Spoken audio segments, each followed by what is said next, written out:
भैया कहानी एकदम साफ साफ शीशा जैसे घर चले।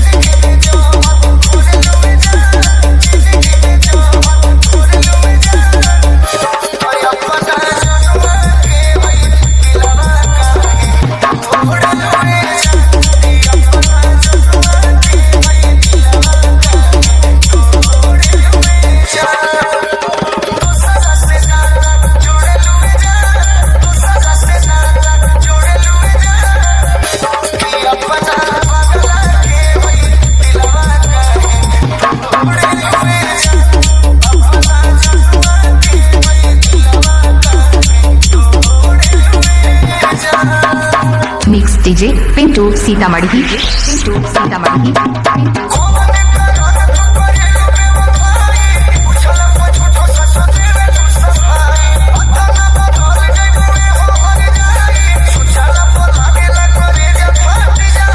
नजम के लाइन में कवि लिखलन है का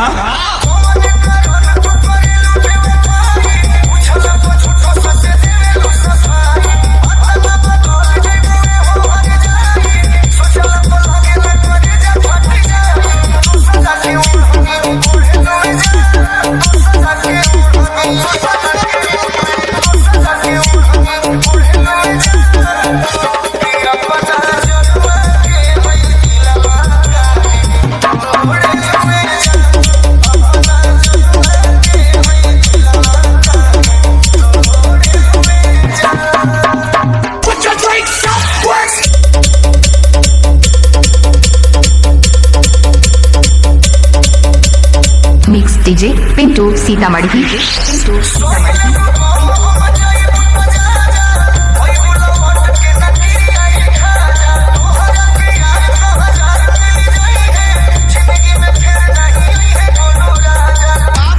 कैसे मास्टर